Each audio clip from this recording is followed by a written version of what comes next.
Oke, ini background saya. Jadi di tiga saya di Polytechnic Education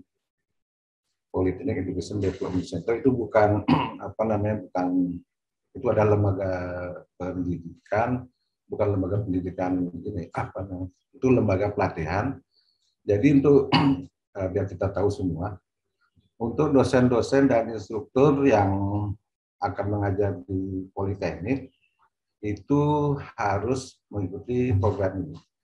Nah, kebetulan saya taman SMA, kemudian ngelamar di Politeknik, dulu namanya Politeknik Unut, jadi sudah berubah menjadi Politeknik Negeri Bali. Untuk dosen-dosen yang sudah S1 itu mereka training selama 10 bulan, jadi supaya roh dari Politeknik itu mereka bisa memahami gimana tentang Politeknik itu, gimana cara mengajarnya. Nah, kemudian kalau saya itu dulu dari SMA, kemudian di sana selama 3 tahun.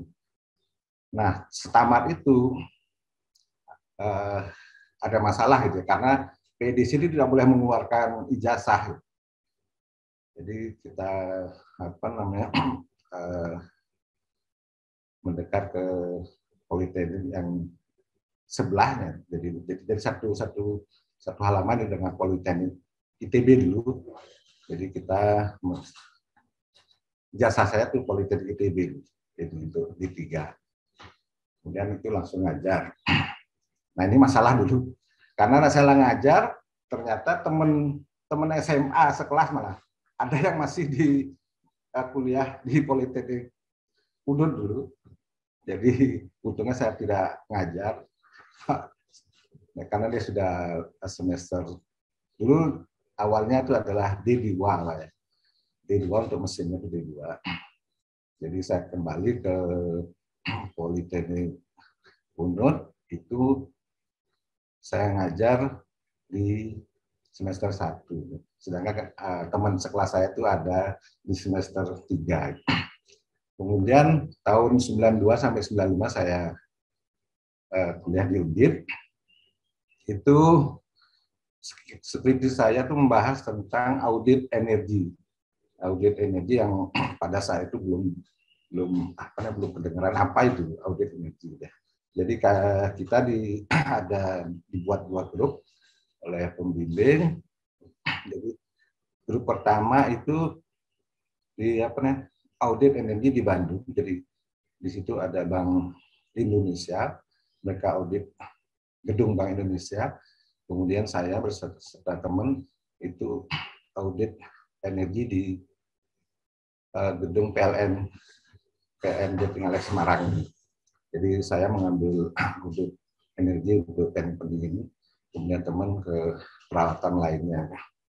Kemudian S2 saya di Udayana. Tugas saya itu atau tesis saya itu mengenai pengontrolan teknik pendingin, pengontrolan AC dengan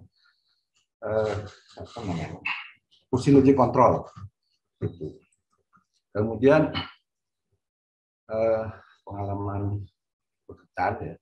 Jadi ada beberapa tahun, itu sekitar 12 tahun itu saya ada di kampus, kemudian ada di lapangan. Jadi ada 2 pekerjaan tetap ya, kalau boleh dibilang.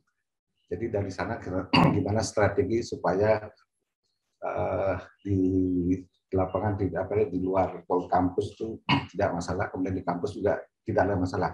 Memang awal-awal itu saya dapat SP juga karena tidak pernah ke kampus gitu. Tapi hanya sebulan itu.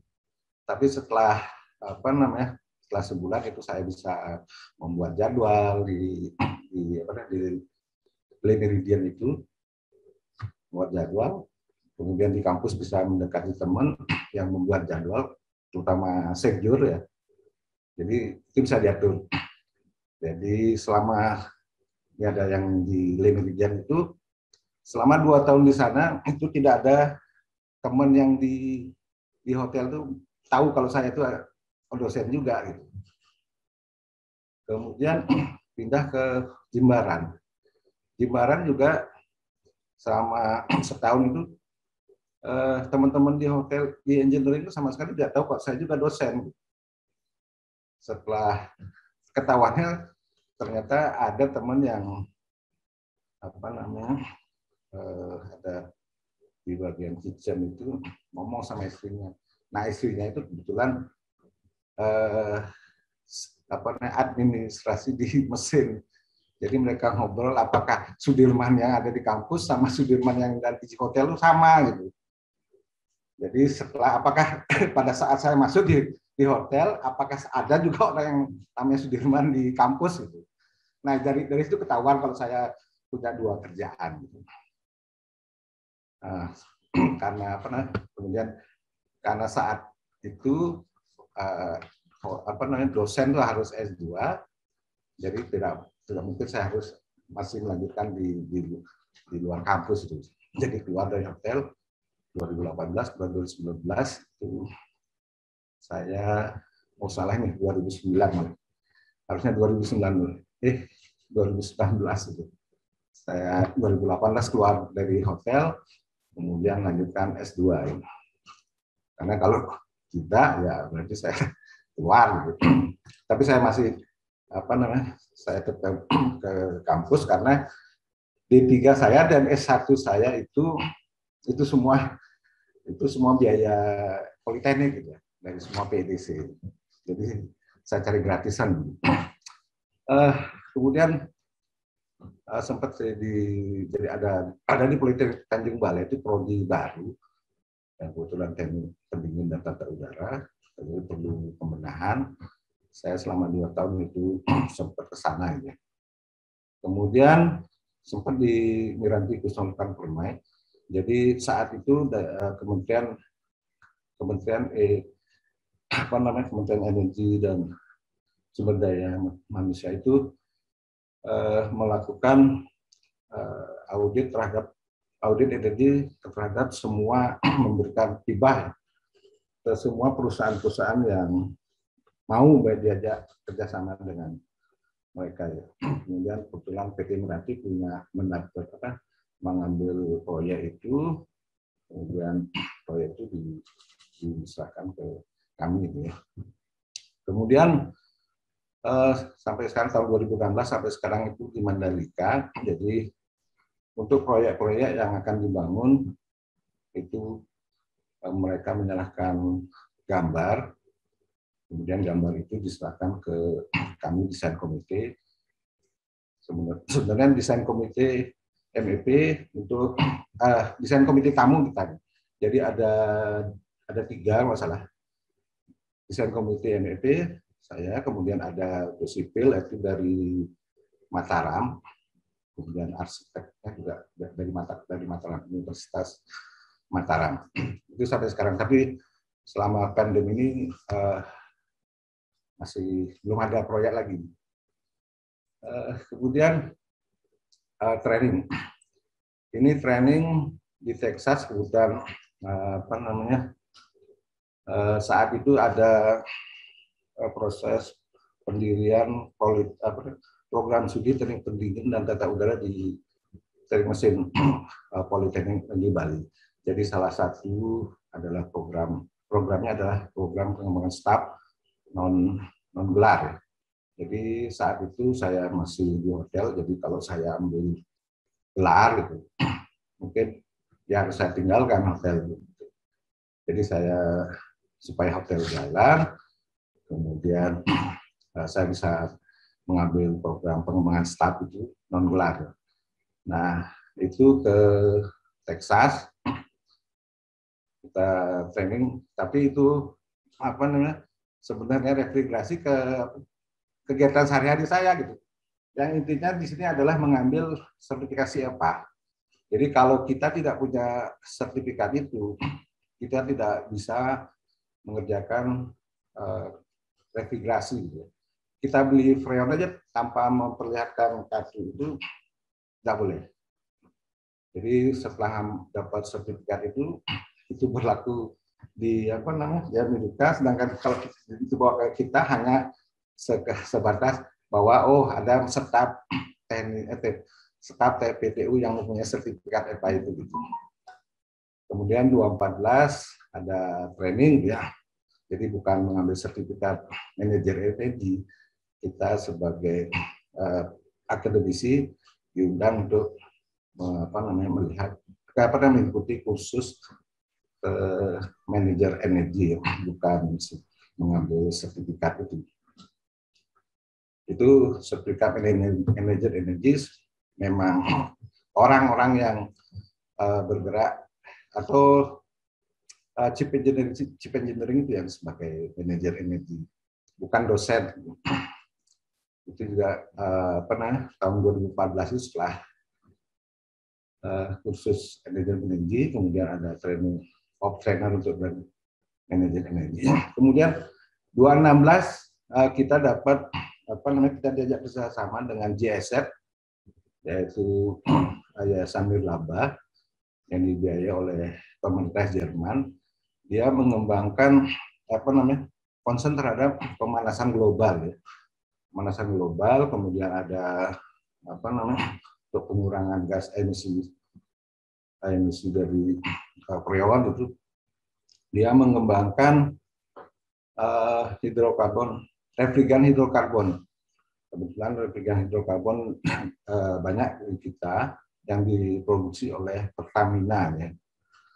Tapi pihak perusahaan lain yang punya produk refrigeran yang lain masih tidak suka gitu kalau kita mengembangkan sendiri refrigeran yang ramah lingkungan. Jadi kebetulan saat itu saya jadi senior. Sebenarnya yang diundang untuk mengikuti program itu adalah Direktur Politeknik. Kemudian Direktur Politeknik menyerahkan ke Ketua Jurusan Teknik Mesin. Kemudian kebetulan Ketua Jurusannya adalah dari Prodi Teknik Mesin. Kemudian menyerahkan ke saya. Jadi sempat ikut tahun 2016 juga sepulang dari sana, kebetulan yang ikut itu banyakkan pejabat dari kementerian, jadi TKE, jadi mereka ngasih info untuk auditor energi, khusus lah, training tentang building untuk auditor energi. Oke. Outline dari presentasi saya itu pertama pendahuluan, kemudian kedua adalah teknologi yang inovatif untuk mengurangi konsumsi energi pada sistem pendingin, terus strategi dalam meningkatkan kompetensi peserta didik, dan ketiga penutup. Berdasarkan kompetensi saya, jadi saya akan membahas teknik pendingin ya.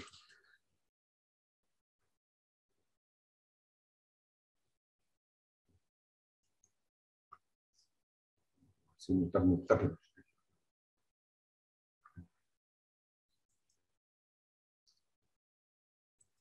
Oke, di teknik pendingin itu sebenarnya hanya ada 4 komponen utama ya. Nah, komponen utama itu dari dulu ke dulu seperti ini. Jadi ada kompresor, ada kondensor, kemudian ada metering device.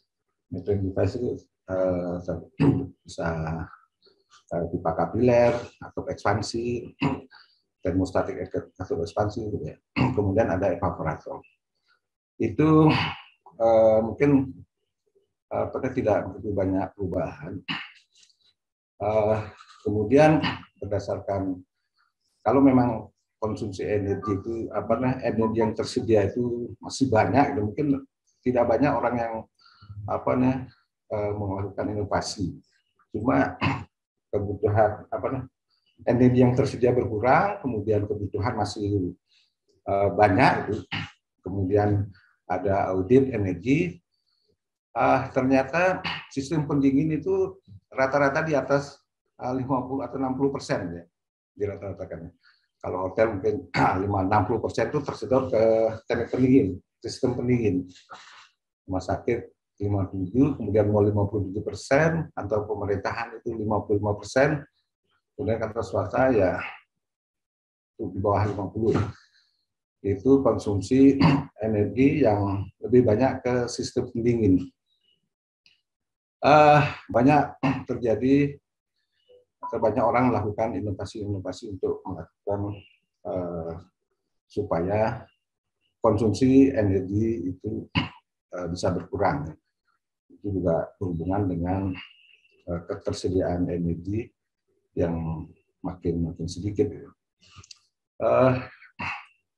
Itu ada beberapa hal yang bisa kita lakukan supaya pengurangan konsumsi energi dari sistem pendingin itu bisa berkurang. Jadi ada beberapa hal yang bisa kita lakukan tanpa memerlukan biaya. Jadi pertama adalah perubahan suhu setting. Suhu setting ini akan berpengaruh terhadap, kalau sudah suhu setting tercapai, maka kompresor itu akan mati. Jadi tidak ada konsumsi listrik terhadap sistem pendingin itu. Ya, walaupun ada blower, ada kipas, tapi yang sangat signifikan, sangat besar itu konsumsi listrik yang oleh kompresor itu. Jadi perubahan setting kita lihat bahwa standar dari ASW bahwa kenyamanan manusia itu di antara 24 derajat Celcius dengan kelembaban 60%. Itu sudah nyaman sebenarnya. Sudah nyaman, jadi bandingkan dengan kalau kita masuk bioskop itu mungkin sekitar 18 derajat itu. Jadi kalau kita nonton itu bukan nyaman gitu. Kita sangat kedinginan di sana. Jadi proses di sini, kalau kita melakukan setting di 24 gitu, suhu yang tercapai itu nyaman buat tubuh kita, kemudian suhu setting tersebut akan lebih cepat atau lebih mudah dicapai ya, suhu setting dengan suhu setting kita buat 24. Jadi suhu ruangan itu lebih mudah atau lebih cepat dicapai. Dengan tercapainya suhu setting itu, maka kompresor itu tidak perlu hidup lagi gitu. Jadi suhu setting tercapai, kemudian kompresor mati, kemudian suhu settingnya turun, suhu ruangan akan meningkat, mungkin 1-2 derajat, maka kompresor itu akan hidup lagi gitu. Bandingkan kalau kita buat suhu settingnya 18, maka kompresor akan terus hidup. Suhu setting 18, kemudian suhu ruangan itu sangat susah tercapai. Kalau sangat susah tercapai, itu ada ada pintu kebuka, tutup, kemudian ada jendela yang terbuka. Itu mengakibatkan kompresornya akan hidup terus. Nah, itu yang akan mengakibatkan konsumsi energi makin terus jalan. Itulah pemborosan. Kalau suhu setting dibuat sesuai dengan kenyamanan kita 24, mungkin kompresornya hidup sebentar, kemudian mati lagi. Setelah naik akan hidup. Jadi ada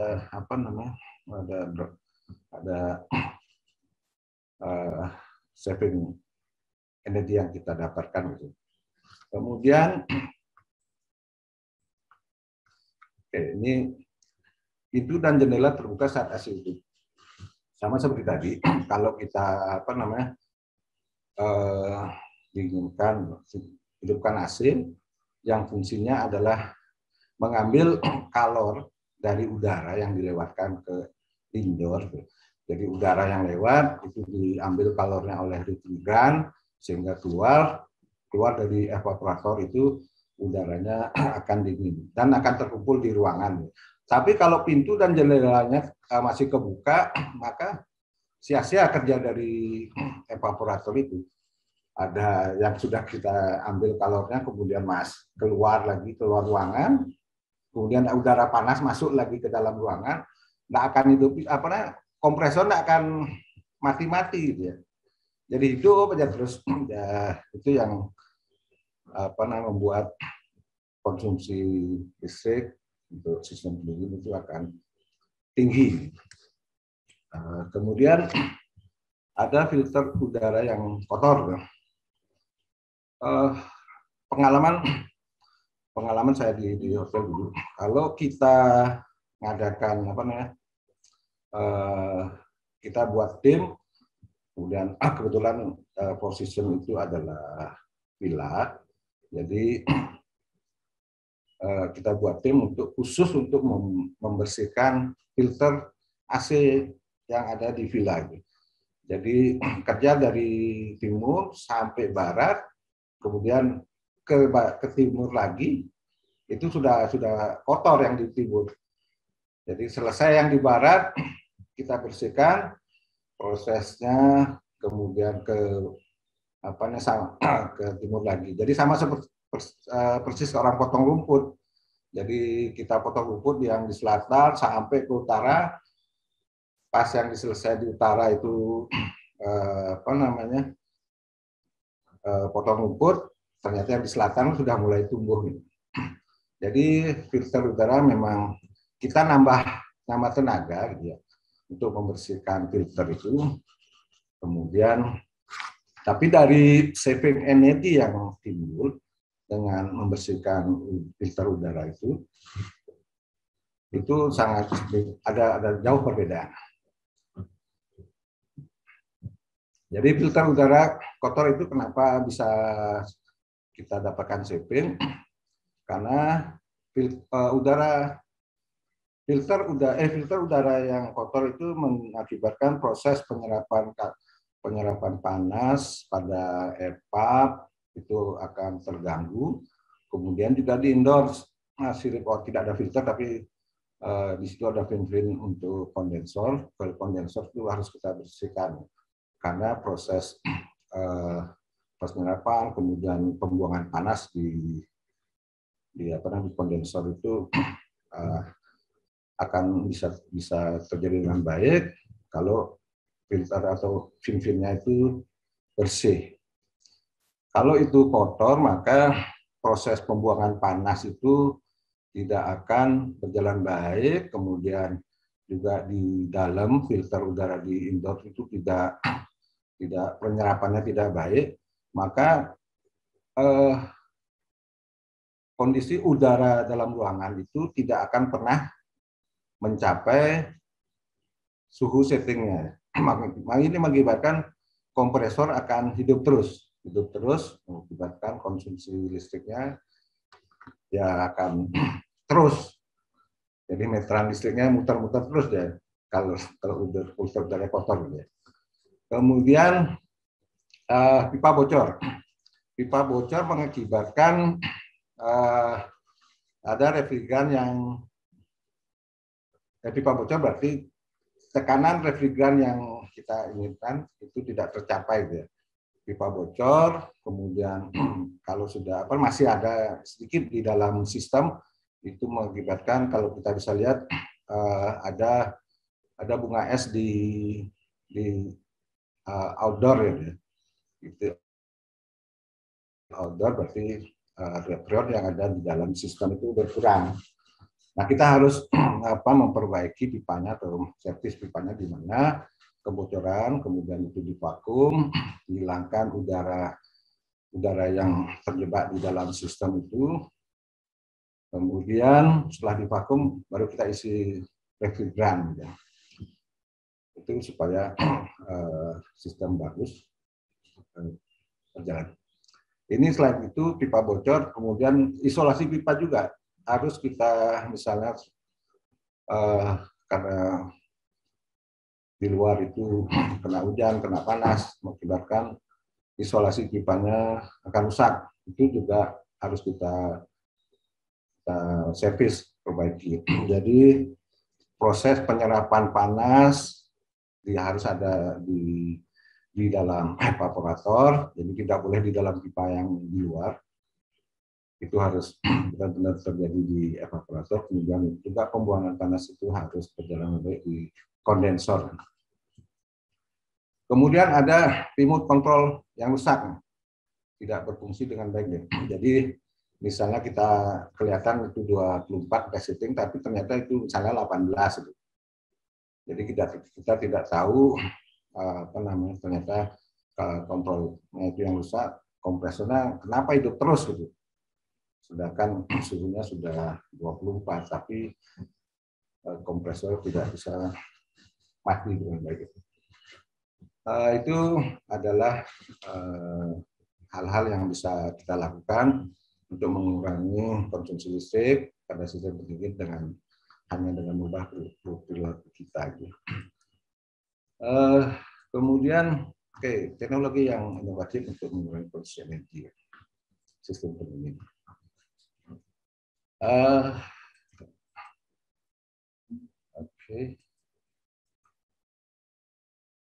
Nah, refrigeran adalah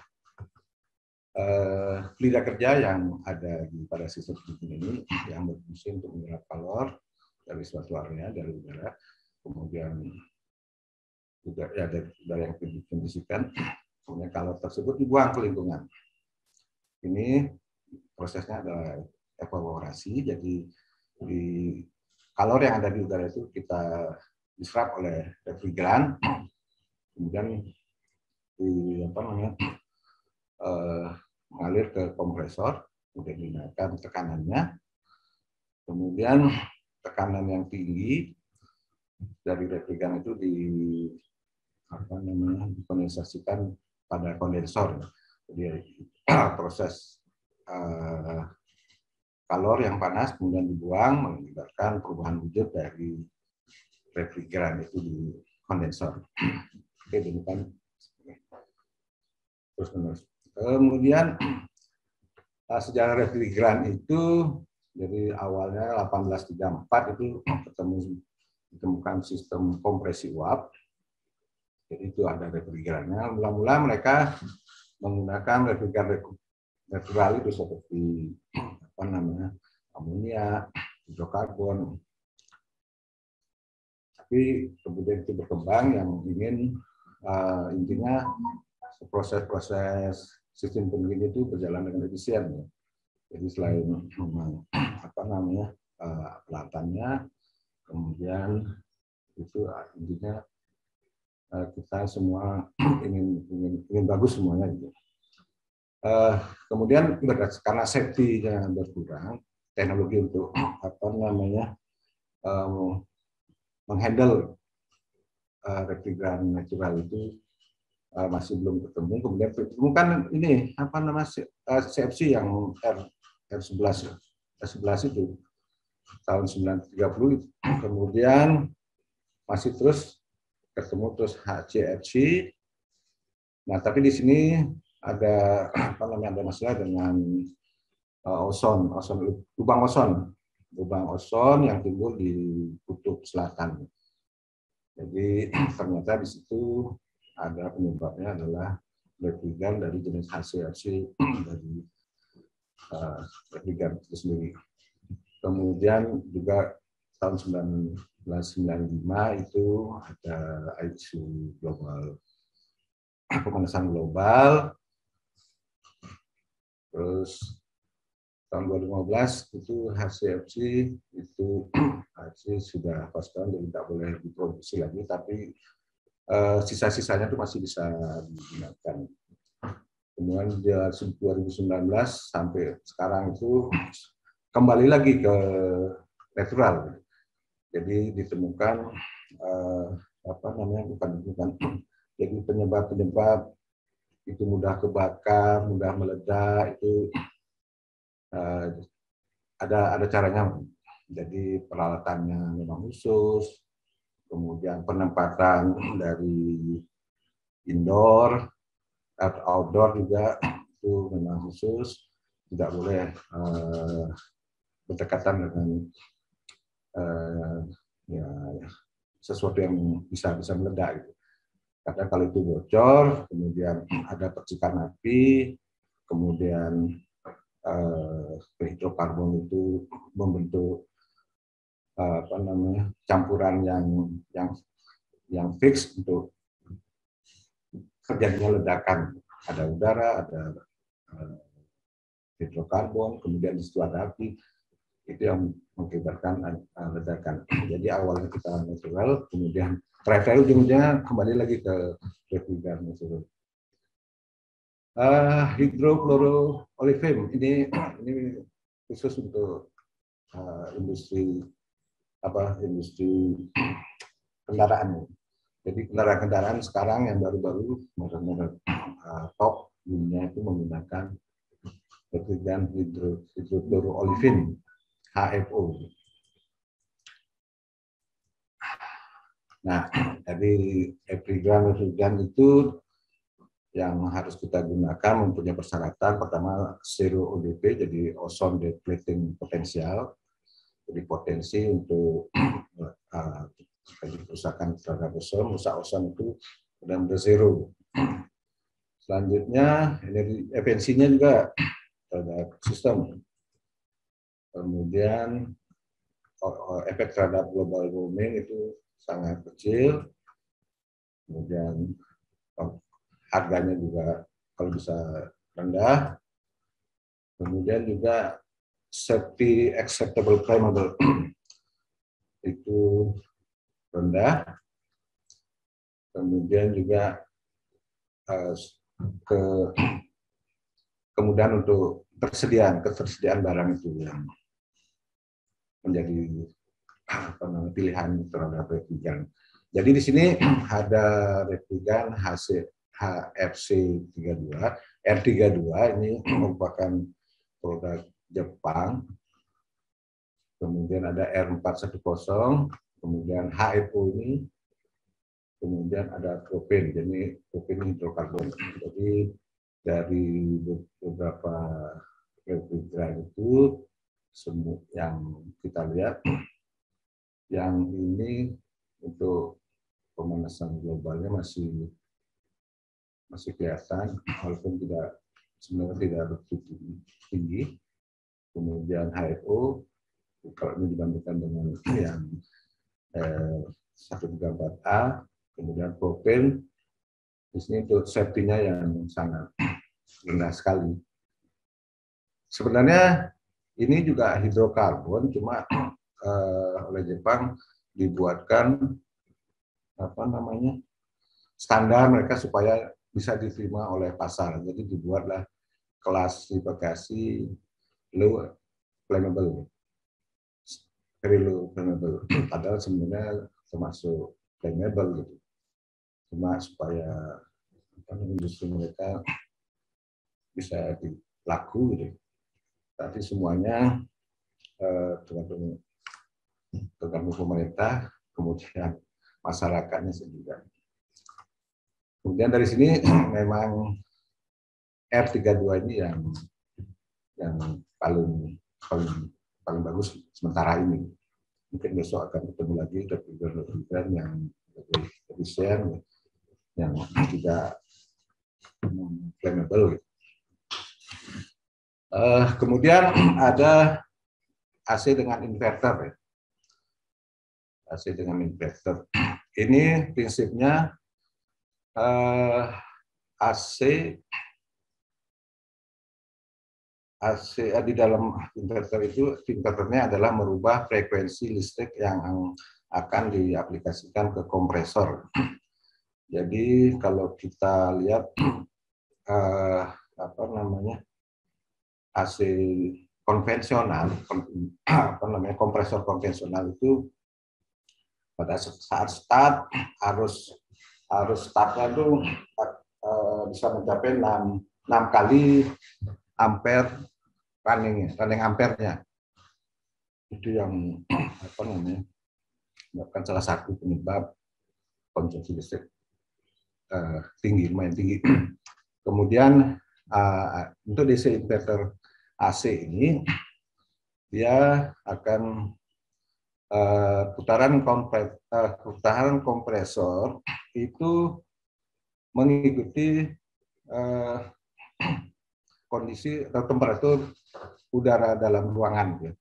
Jadi pada saat awal itu konverter kompresor itu akan motor kompresor itu akan berputar dengan frekuensi maksimal 50 Hz. Yang konvensional kompresor langsung ke 50 Hz. Kemudian sedangkan ini akan dari 0 frekuensi 0 sampai ke 50 Hz. Jadi perlahan-lahan kemudian sampai maksimal. Kemudian misalnya suhunya awalnya itu adalah 28, suhu setting 24, itu pada temperatur 26 atau 25, putaran kompresornya akan mulai rendah. Kemudian rendah, kemudian mencapai suhu setting 24, suhunya rendah, putaran kompresornya akan rendah, pakai frekuensinya rendah, sehingga putarannya juga rendah. Nah, rendahnya frekuensi pada sistem tersebut itu akan mengakibatkan daya yang terjadi itu akan, daya listrik yang dikonsumsi itu akan rendah. Gitu. Nah, untuk DC inverter ini AC-nya tidak akan, kompresornya tidak akan pernah mati dia. Jadi terus-menerus itu hidup dengan frekuensi yang rendah tergantung suhu ruangan. Nah, klaim dari pabriknya itu bahwa kalau non-inverter, AC non-inverter itu akan lebih lama mencapai suhu setting.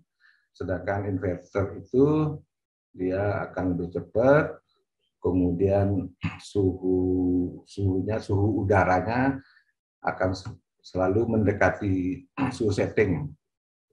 Sedangkan kalau yang inverter itu biasanya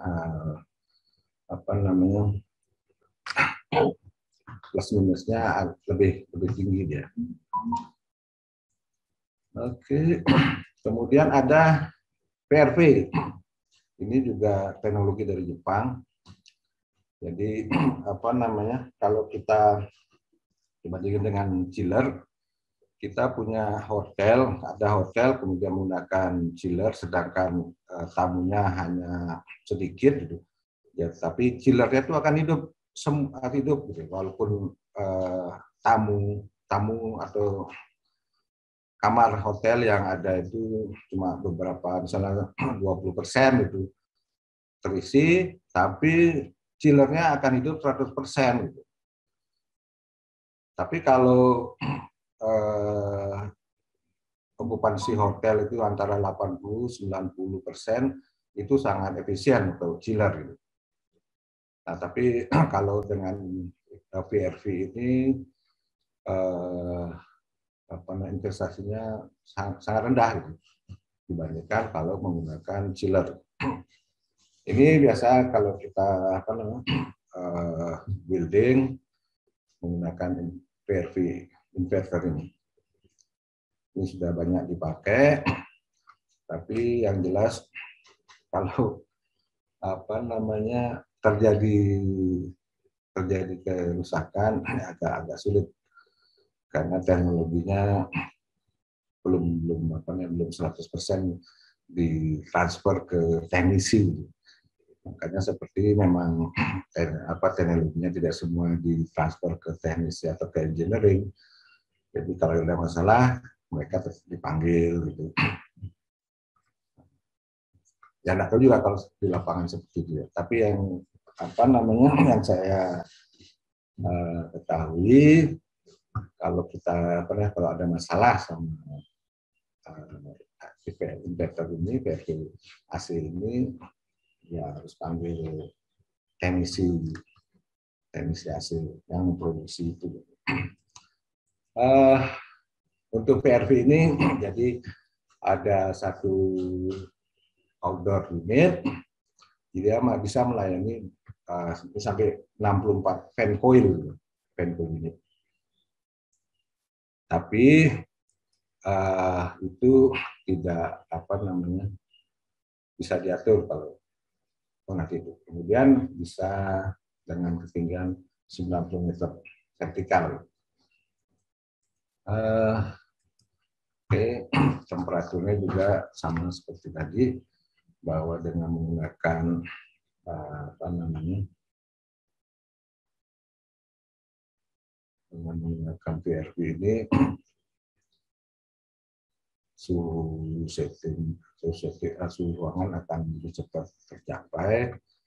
Kemudian settingnya suhu ruangan itu tetap selalu mendekati suhu setting. Nah, kalau yang on off konvensional itu seperti ini, jadi agak lama untuk mencapai suhu setting. Oke, ini perbedaannya.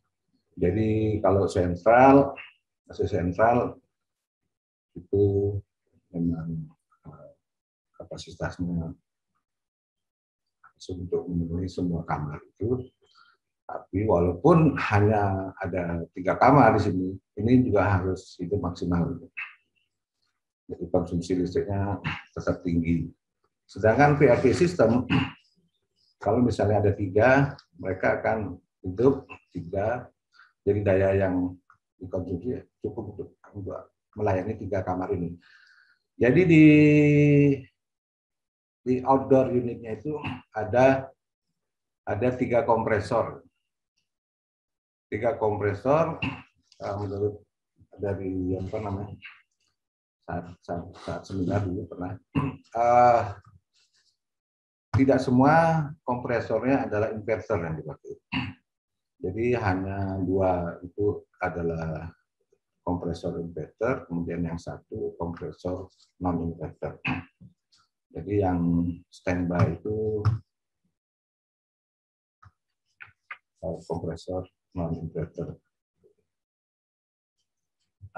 Terus kemudian, nah ini untuk melayani sistem PRT itu.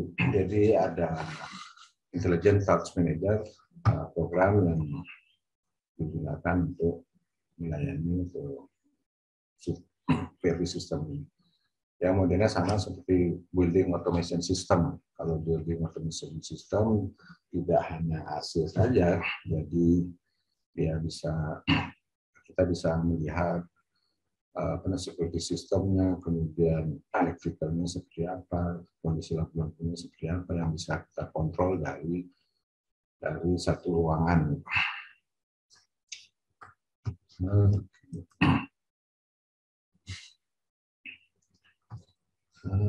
Chiller. Jadi chiller itu sebenarnya ada sistem refrigeran primer di chiller itu, kemudian ada refrigeran sekunder. Kemudian ada pendinginan untuk kondensor, jadi water cool chiller, jadi pendinginan kondensor menggunakan air, dan itu memerlukan cooling tower. Jadi dari sistem ini ada beberapa hal yang bisa kita lakukan untuk mengurangi konsumsi listriknya. Di cooling tower juga bisa kita perbaiki, kemudian di AHU ini juga bisa kita perbaiki. Kemudian teknologi yang terbaru, yang baru, jadi chiller tersebut untuk kompresornya menggunakan magnetic bearing. Jadi seperti apa namanya,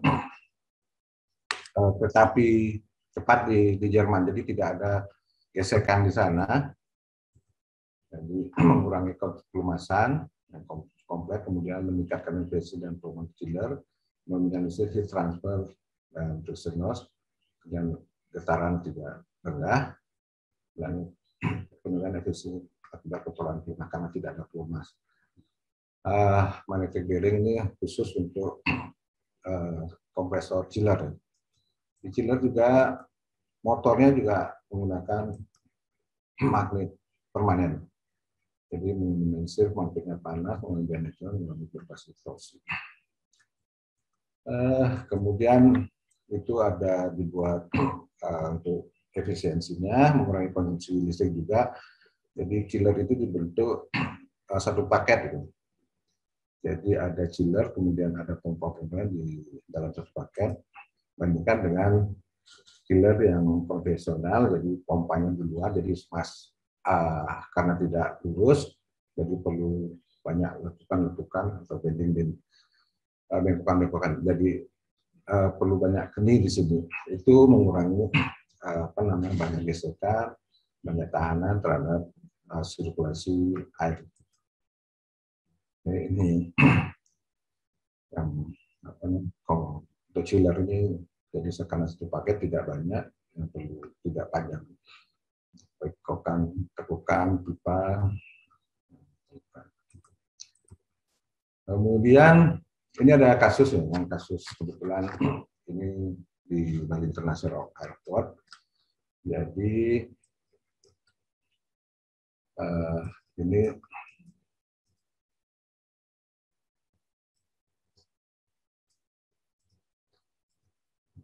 ini adalah kemarin pada saat seminar ASRE region chapter Indonesian chapter yang baru minggu bulan lalu yang dibawakan oleh Pak Rana Yusuf Nasir, pakar dari chiller, kemudian dia juga concern terhadap konservasi energi.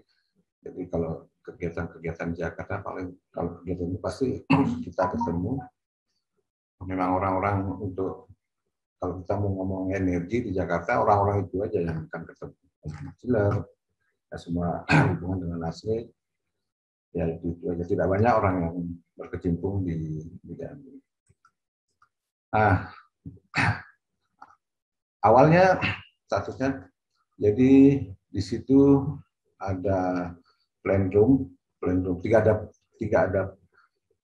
tiga plan room chiller. Jadi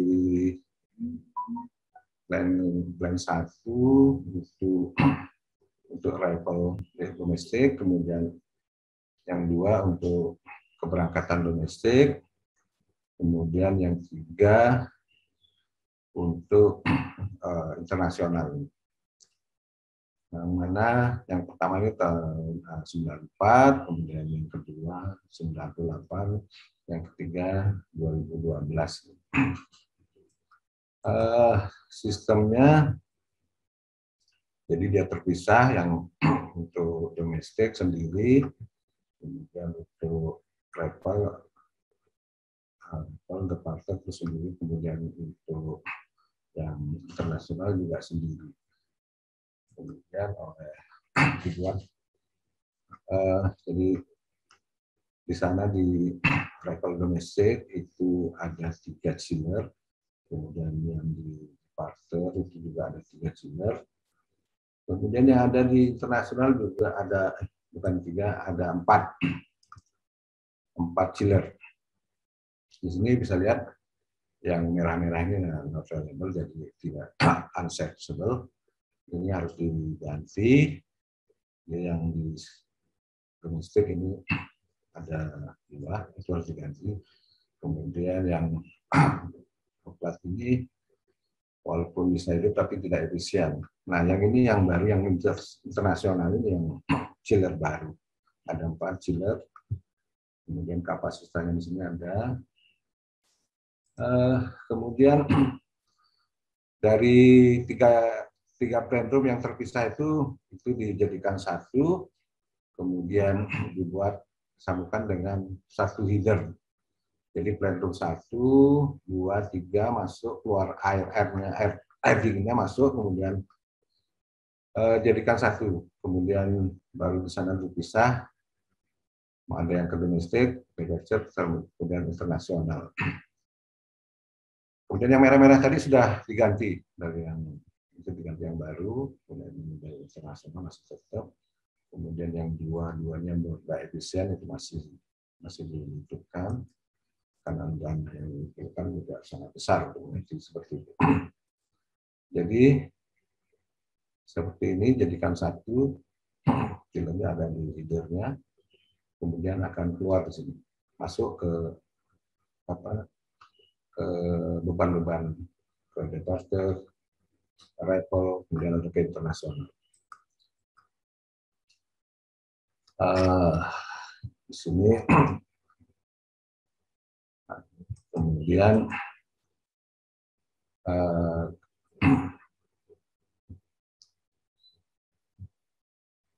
ini kapasitasnya masing-masing. Jadi keuntungannya di mana? Jadi ini, jadi sebelumnya ada 4 chiller yang hidup, kemudian setelah disentralisasi ini ada keuntungan-keuntungan yang bisa diperoleh. Jadi tidak semua chiller itu harus hidup untuk melayani masing-masing, tapi akan hidup untuk digabung kemudian dengan beban yang ada. Itu misalkan pagi dengan siang tentu saja bebannya berbeda, kemudian malam juga beda.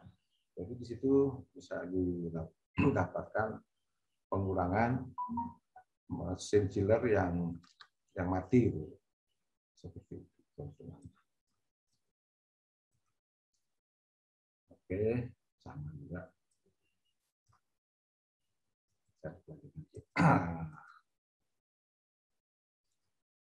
Oke, sama. Jadi konsepnya dengan melakukan penggabungan itu akan tidak perlu semua chiller dihidupkan.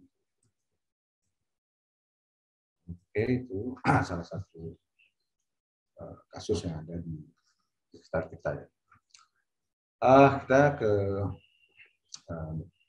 keempat, yaitu strategi dalam meningkatkan kompetensi peserta didik.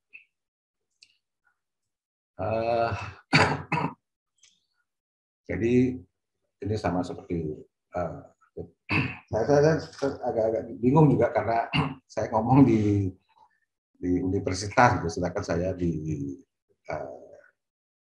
vokasi.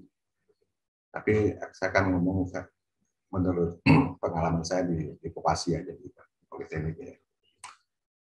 Oke, strategi kita pertama ya pengajar semestinya didampingi dengan kompetensi teknis ya, selain kompetensi mengajar. Ini sertifikasi pendidik, kemudian ini adalah EPA yang saya miliki, kemudian kita pun juga punya sertifikat kompetensi dari BNSP, jadi ada beberapa yang kita punya. Yang jadi masalah di sini sertifikat pendidik ini tidak ada kadaluarsa ya. Kemudian sertifikat EPA yang saya miliki juga tidak ada muncul kadaluarsanya. Sedangkan di sertifikat BNSP yang dikeluarkan oleh BNSP ini hanya berlaku 3 tahun sudah sertifikat yang dikeluarkan. Sama juga ini. Apakah itu tidak bisa? Siapa yang diuntungkan dengan seperti ini ya? Apakah teknisi atau pihak LSP gitu? Karena satu sisi kita lihat ini pendidik sertifikatnya sekali keluar ya sudah, nggak perlu diperpanjang lagi gitu. Ya ini juga sertifikat atau lisensi dari EPA ini cukup sekali untuk seumur hidup. Sama dengan sekarang KTP. KTP itu dulunya bisa berkali-kali kita cari, selamati kita ambil cari lagi KTP. Apakah model seperti yang ini yang kita harapkan? Jadi mohon maaf mungkin kalau ada yang merasa tersinggung dan katakan kalimat yang saya ucapkan, tapi saya sebagai praktisi walaupun sebagai akademisi juga, hal ini mengakibatkan waktu yang terbuang, karena kalau kita mau ngambil sertifikat kompetensi ini paling tidak harus pelatihan dulu, kemudian baru ada sertifikasi. Kalau modelnya kita 3 tahun, kemudian kita cari lagi, kemudian tes lagi, agak susah. Yang mungkin repot kan biaya yang kita harus kita keluarkan, itu yang jadi masalah. Tadi memang paling tidak harus kita punya sertifikat memang pendidik, kemudian untuk mengajar bukan kita menganggap yang mengajar itu tidak kompeten terhadap sebuah keahlian, tapi keahlian itu bisa kita dapatkan kalau kita terus-menerus belajar, mempraktikkan. Tapi keahlian itu belum diakui di luar kalau kita belum punya sertifikat kompetensi ini. Kemudian apalagi kita ingin membuat anak didik kita berkompeten di bidang yang kita ajarkan. Jadi paling tidak memang pengajar harus punya atau didampingi dengan sertifikat teknis, kompetensi teknis itu. Kemudian yang kedua, pengajar ada sebagian mempunyai pengalaman di dunia industri. Pengalaman saya ini sebenarnya saya tidak ingin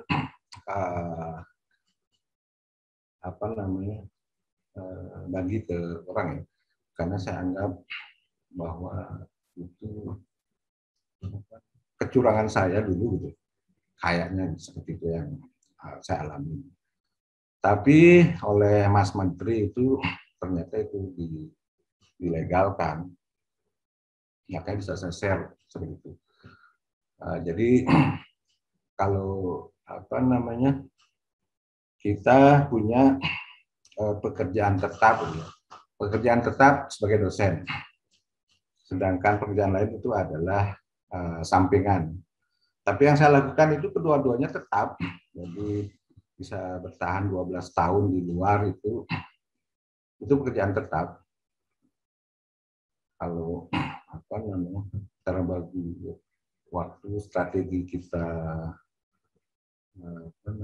membagi dalam waktu 24 jam yang ada itu, yang saya lakukan sebenarnya kita jadwal di kampus dengan jadwal di hotel itu kita sinkronkan, jadi Senin, Selasa, Rabu, Kamis itu sore. Jadi Senin, Selasa, Rabu, Kamis, Senin, Selasa, Rabu itu sore di hotel, kemudian Kamis off, jadi pagi semua itu ada di kampus. Ada di kampus. Pagi di kampus, kemudian Sabtu Minggu di hotel. Jadi saat itu jarang punya waktu libur. Itu yang strategi saya untuk. Jadi ya, karena dengan melakukan kita pekerjaan atau training di dunia industri, paling tidak kita lebih percaya diri untuk mengajar bidang yang kita kuasai. Jadi tidak dari awal-awal gitu yang kita kasih ke mahasiswa. Jadi kalau ada masalah di sana, kita langsung bisa memberi jalan keluar. Kemudian banyak teknologi yang ada di industri bisa diajarkan mahasiswa. Jadi memang dasarnya itu adalah kita bisa dapatkan di kampus, gitu. Tapi untuk sistem, untuk mesin itu di industri memang industri yang lama itu masih segitu-gitu aja teknologinya. Tapi yang berkembang, yang ada di pabrik baru, mesinnya masih baru-baru dan jauh sekali meninggalkan kita. Gitu. Jadi dengan teknologi yang ada, dosen itu ada training di industri atau ada punya kesempatan kerja di industri, bisa pengalamannya dibawa atau dibawa ke mahasiswa. Program ini pernah sih sebenarnya di Politeknik, yang konsepnya adalah yang tamatan S1 dulu yang belum pernah kerja itu ada program dari Politeknik Pusat, ya, Politeknik Education Development Center itu punya program S1 Plus. Ya. Jadi ada 6 bulan itu yang ikut program itu untuk di suruh kerja, maksudnya training di industri selama 6 bulan. Langsung setelah sembuh.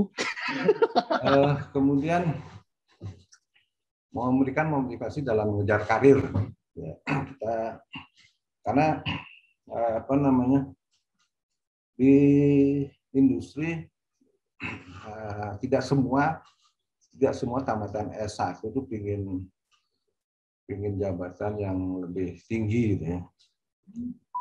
Ada beberapa tamatan yang saya tahu S1 ya, kalau yang di sini kan budaya sama S1 budaya.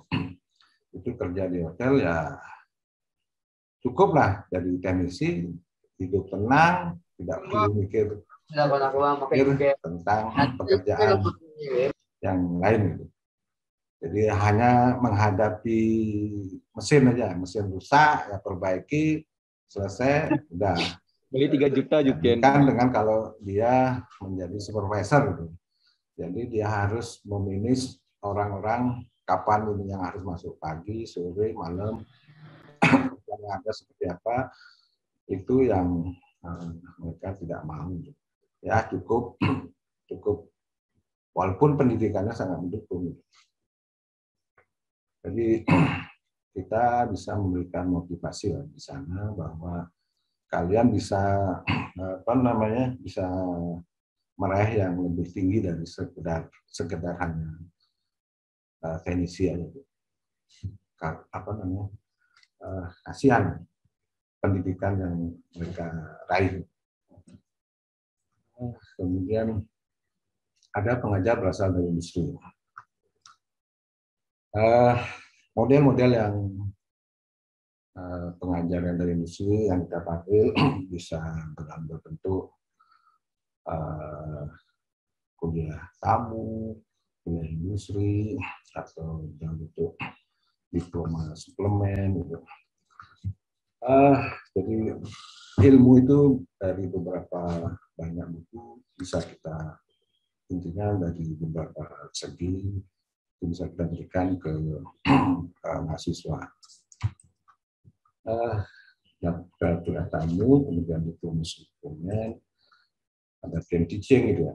Jadi memang kalau kita berikan mereka industri slot untuk mengajar agak susah juga. Jadi kita jadikan game teaching untuk mengajar beberapa sub dari mata kuliah.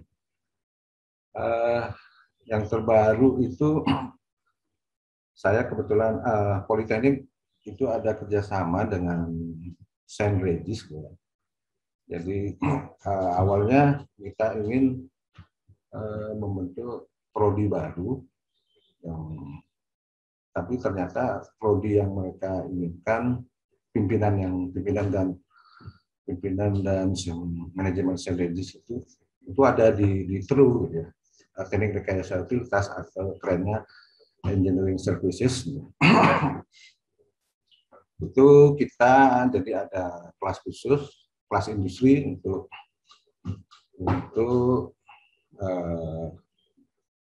di kelas kerjasama itu. Jadi perekrutan, kemudian itu adalah mahasiswa baru, gitu, bukan dari hotel, itu adalah mahasiswa baru. Kita adaptasikan ke Merdeka Belajar. Di MOU itu ada 3 semester yang harus untuk kelas kerjasama ini mereka ada di hotel. Kalau kita lihat sekelas gitu ya, jadi itu sangat menguntungkan ke hotel gitu. Jadi banyak mahasiswa kita selama 3 semester di sana. Gitu. Kalau kita biarkan mereka tanpa sebuah panduan gitu, apa yang harus mereka dapatkan untuk kompetensi apa yang mereka harus punya dan dapatkan, itu agak susah untuk menilai. Jadi kita buatkan technical appraisal untuk setiap semester. Jadi ada technical appraisal, kemudian di situ ada kompetensi yang mereka harus lakukan, dapatkan di setiap semester. Kemudian ada supervisor, tanda tangan supervisor itu tanggal berapa, itu dilakukan. Jadi pertengahan semester dosen akan ke kunjungan ke mahasiswa PKL itu atau on job training, memastikan bahwa kompetensi yang ada di technical appraisal itu bisa terpenuhi semua. Kebetulan karena di situ adalah hotel, jadi engineering, itu cukup mudah kita buatkan technical appraisal itu. Jadi ada apa namanya, semua satu kelompok. Jadi yang kita adakan kerjasama itu adalah bukan hanya Hotel Marriott, St. Regis. Nah, St. Regis adalah merupakan salah satu anggota dari Marriott Hotel. Jadi nggak mungkin kita ada 20 orang, kita mahasiswa ke sana, tidak mungkin semuanya membuat sana. Jadi mereka punya grup, kemudian kita bagi nanti per hotel itu 2 atau 3 orang di situ. Kemudian dosen nanti pertengahan semester akan ke hotel untuk melihat technical appraisal yang mereka sudah capai di sana. Oke, kemudian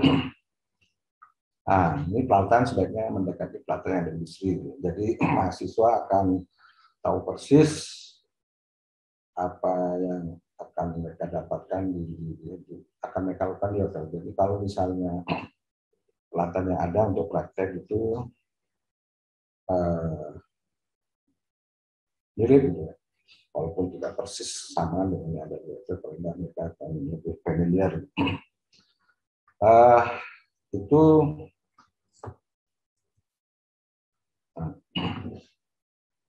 awal-awal saya setelah keluar dari hotel itu, kemudian sambil kuliah saya juga pegang lab kontrol. Kemudian lab kontrol itu belum ada, cuma pelatihan untuk praktek itu paling cuma 2-3 alat. Jadi dengan pengalaman yang ada di hotel, jadi kita buatkan kontrol yang memang aplikatif terhadap yang akan diajarkan kemudian di hotel ya seperti itu. Jadi alat yang kita buat simulasi itu tidak hanya tolak-tolak kabel saja, tapi kita harus membuka skrup kemudian kencangkan. Jadi pada saat mereka kerja ya apa yang harus dilakukan ya seperti itu. Jadi dengan dana dari misalnya dari penelitian pipa yang kita mengiarahkan ke alat simulasi yang kita buatkan alat simulasi ini, kemudian juga kita ajak mahasiswa untuk membuat alat itu sebagai proyek mereka, tugas akhir mereka. Ini alat dana dari Politeknik, di Politeknik, kita bisa mendapatkan alat simulasi yang bisa digunakan.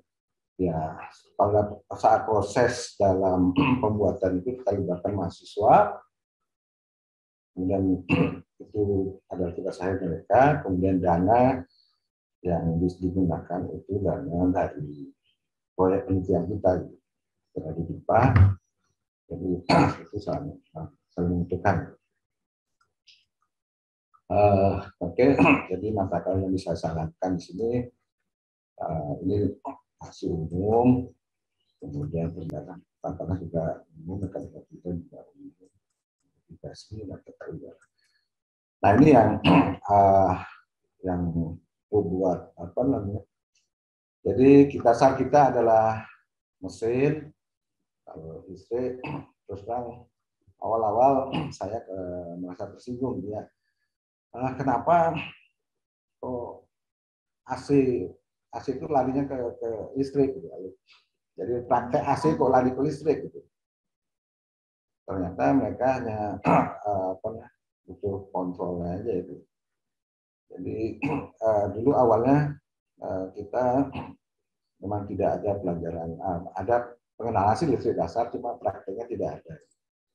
Jadi setelah kita adakan lab instrumentasi dan kontrol, kita lebih familiar di listrik. Kita mengajak teman-teman kita ke lab menjadi di KBK lab kontrol itu juga sulit gitu. Karena basicnya yang mesin gitu. Beda dengan yang di Politeknik Negeri Bandung itu memang ada sebagian dosen dari elektro yang masuk ke program studi refrigerasi dan tata udara atau jurusan refrigerasi dan tata udara. Jadi tidak semua basicnya mesin yang di sana seperti itu. Nah, kita kesulitan awalnya sih memang ada sharing dosen.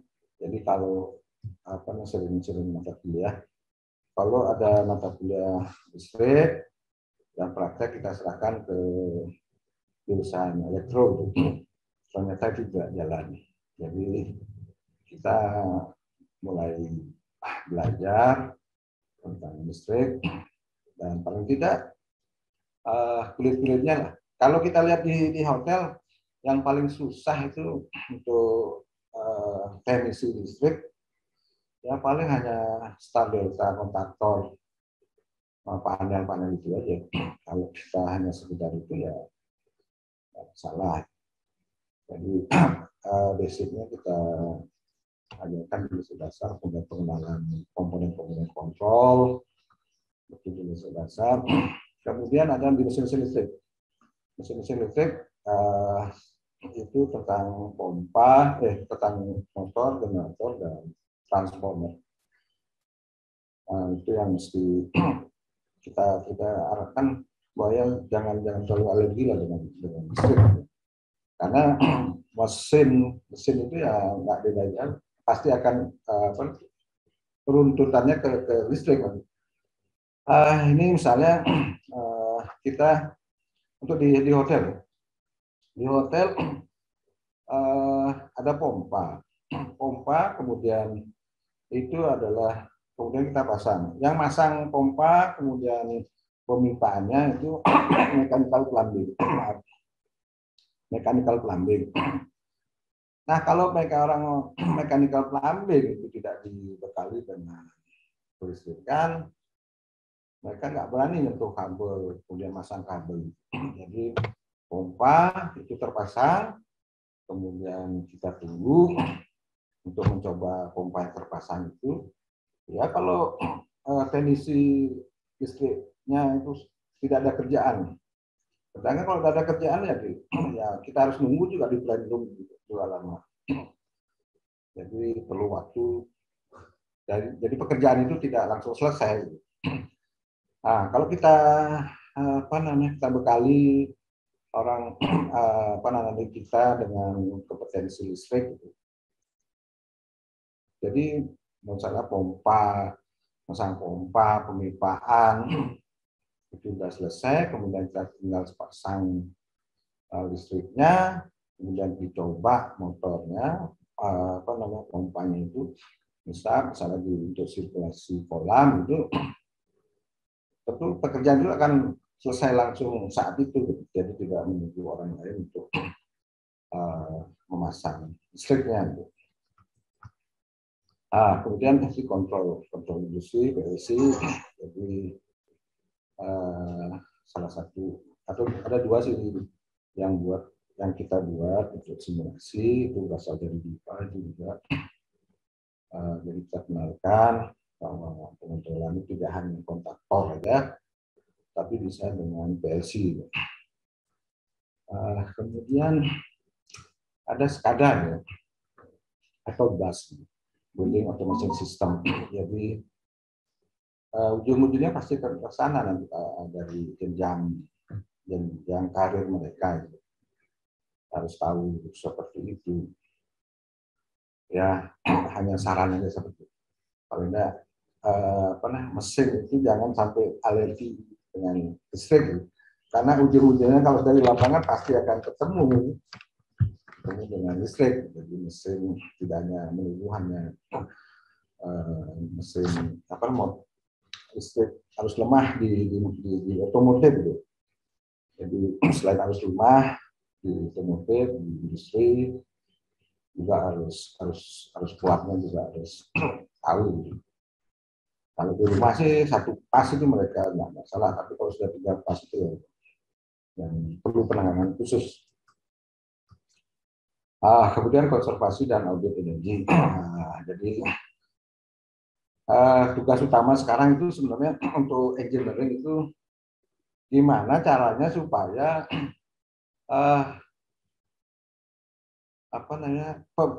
tagihan listriknya bisa turun gitu. Kalau bisa rendah-rendahnya untuk bill listriknya gitu. Jadi mereka akan lakukan konservasi energi, ada audit energi sebenarnya, audit energi dulu, kemudian yang mana bagian yang bisa kita bisa turunkan konsumsi listriknya gitu. Jadi kemudian dikonservasi dan selanjutnya supaya intinya direktur engineering itu membuat sistem di hotelnya itu tagihan listriknya bisa rendah. Jadi tugas manajer energi itu seperti itu. Jadi kelompok ini mungkin yang bisa saya sarankan dan membuat mata kuliah di jurusan mesin ini. Oke, demikian yang bisa saya bagi. Semoga bermanfaat buat kita semua, terutama untuk saya. Kalau ada yang kurang berkenan, mohon maaf. Atau mungkin kalau ada yang perlu ditanyakan, silakan ke WA saya atau ke email saya. Oke, waktunya kita bisa serahkan ke Pak Gede. Terima kasih Pak. Terima kasih Pak Sudirman. Iki udah jadi saya simpulkan sedikit ya. Jadi Pak Sudirman sudah mengarahkan ini ya. Jadi pendingin itu adalah hal yang penting itu adalah mengurangi konsumsi energinya di sini ya. Ada macam-macam yang dilakukan, jadi perubahan perilaku, ada setting, efisiensi itu menutup pintu dan jendela, dan juga beberapa perawatan tentu perbersihan. Karena di lingkungan atau di industri, terutama di pariwisata itu sangat disarankan itu ya. Nah, kita ke sesi tanya jawab dulu sedikit ya. Ya, Pak. Jadi ini udah ada yang bertanya. Saya silakan langsung saja ya. Ini Pak Juniarta. Pak Juniarta, silakan. Terima kasih waktunya Bapak Pasda. Selamat siang Bapak Sudirman. Siang. Salam kenal, saya Edi.